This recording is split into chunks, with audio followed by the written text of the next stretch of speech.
had a peculiar emphasis regarding local currency lending. You are an advocate of local currency lending from multilateral development banks. I understand that from your experience as a finance minister in the 80s, you were able to deal directly with the time of the external debt crisis in Latin American countries, the Brady negotiations, the issuance of the Brady bonds. Could you tell us a little bit about that historical context and also your advocating for this kind of instruments?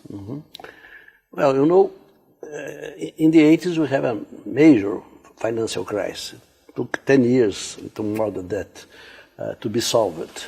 And so in this decade, Brazil was stagnant. Brazil was an economy that between 1930 and 1980 was growing very, very fast. The only country that was growing a little higher, stronger than Brazil was Japan. But with this financial crisis, we stopped it. Why? Why this financial crisis? Because we got indebted in foreign money in the second part of the 70s. In 1973, there was the first oil shock, and all countries decided then to adjust. The Brazilian government said, no, I am not going to adjust, we are going very fast, we have a model, and so we are going to compensate the problems with foreign money. And these results were not good for Brazil at all. The argument at that time was that once the country pays an interest rate that once the firm that's making the investment and is making the loan to invest, the return on investment of the firm is bigger than the interest rate that's paying, it is okay. And this reasoning seems reasonable, but it's false. Why? Because this is a microeconomic reasoning. And on the point of view of the firm, it's okay. But they have only the risk, the exchange rate risk. But on the point of view of the country, the situation is completely different, because what is important is to know what will happen with the exchange rate. And what we know is that if the country decides to grow with foreign savings, that is, if the country decides that how is very common in most parts of the world, except in East Asia, to grow with foreign current account deficits, when you decide this, you are deciding to appreciate your currency, because to finance this deficit, you are going to need capital inflows, and these capital inflows will be permanently bigger than the capital outflows by this deficit. Sí. So the exchange rate will be permanently overvalued, excess supply of dollars. And this is very bad for the country, because in this situation, the manufacturing industry stagnates, loses competitivity,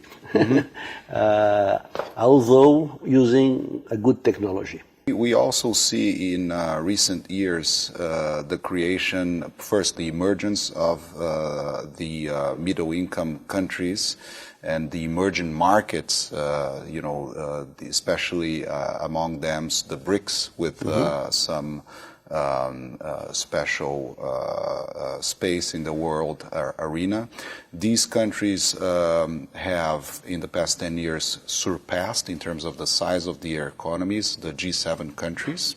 We discussed that yesterday in the roundtable.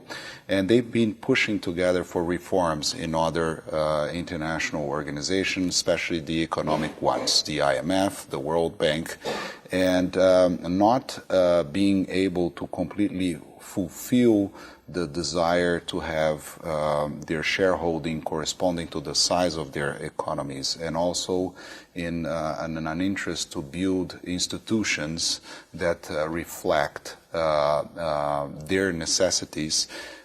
They decided to create new institutions. We see the appearance of the New Development Bank here in Shanghai, the Asian Infrastructure Investment Bank in Beijing.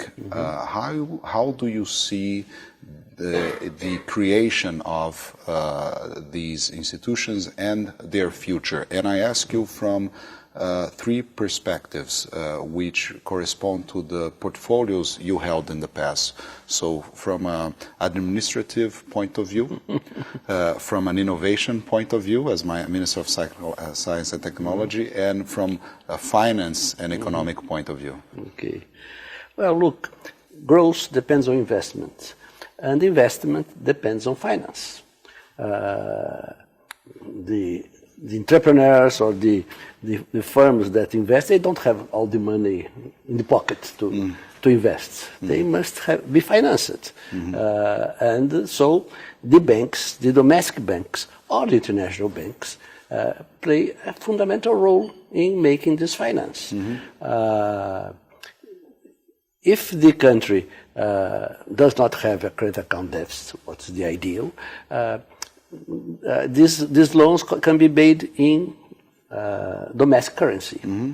And also the bank can make the loan in foreign currency.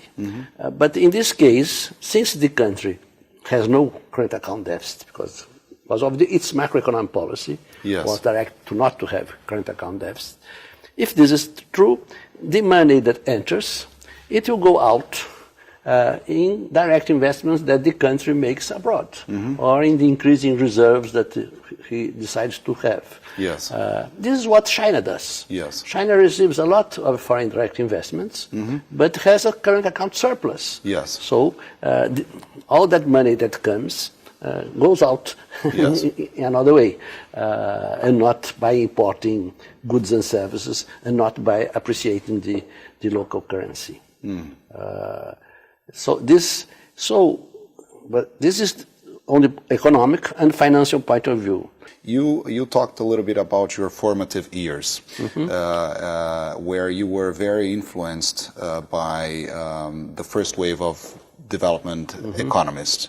You made direct reference to such names as Raoul Prebisch, one of the founders of United Nations Conference on Trade and Development.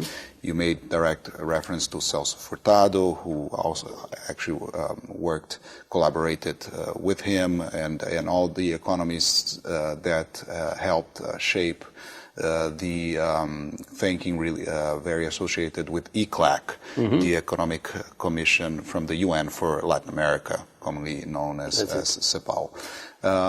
Now you come and with a new developmental theory. So you have a new proposal. Could you tell us a little bit about that? This theory that was developed at ECLAC, I call it classical developmentalism.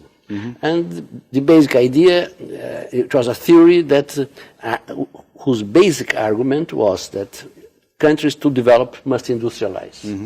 And to industrialize, the state must intervene moderately but effectively to push this industrialization.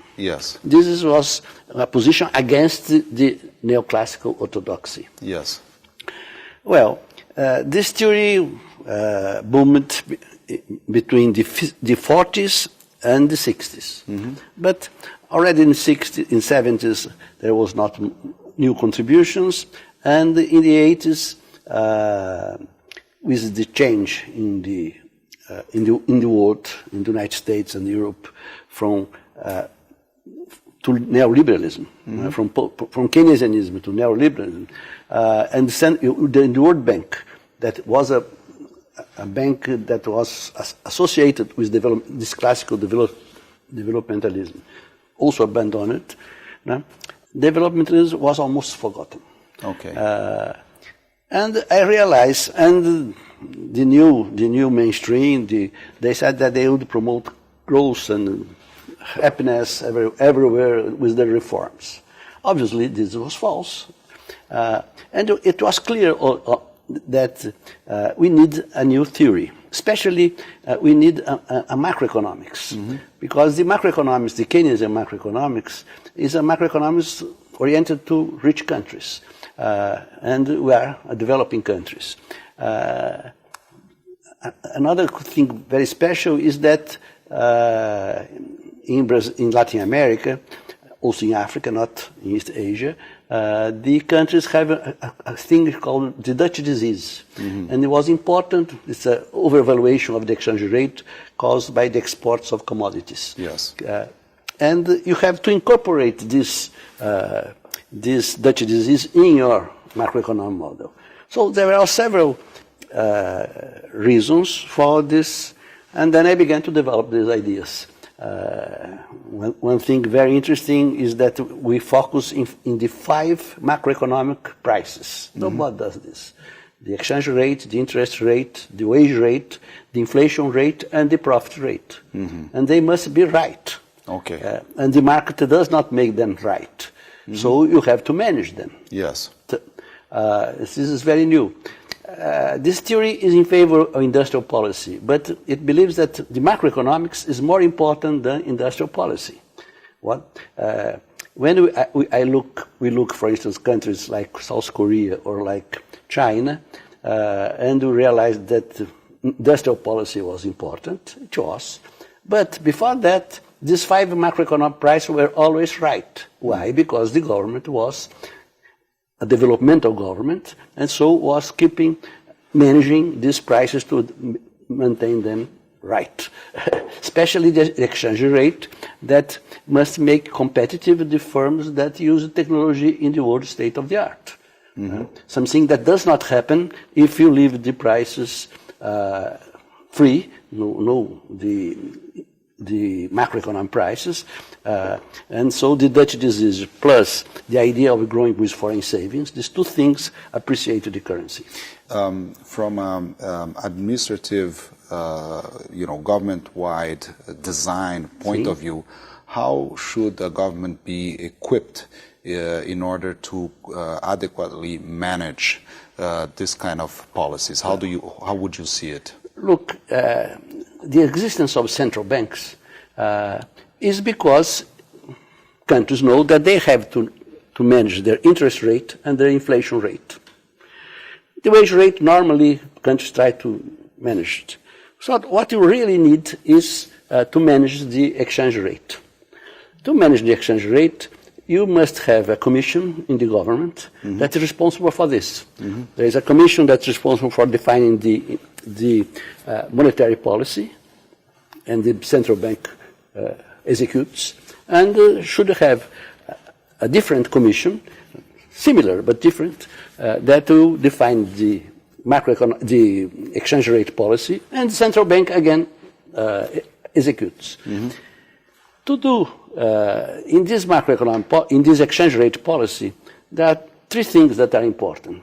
First, you have to neutralize the Dutch disease, and you do that by using an export tax, a variable export tax that varies according to the international price of the commodity. Second, you have to reject the idea of growth with foreign savings, growth with current account deficits. You should not have this because current account deficits means overvalued currency. And third, you should have capital controls. Capital controls is not the more important, it's the third in importance, but it's also necessary. With these 3 things, I think that the country is able to manage also its exchange rate, and so all this to secure to the industrial firms a reasonable, satisfying profit rate, so that they invest and the country grows. Yes. Because growth depends on investment, and investment, when you have the exchange rate in this situation, depends on the exchange rate.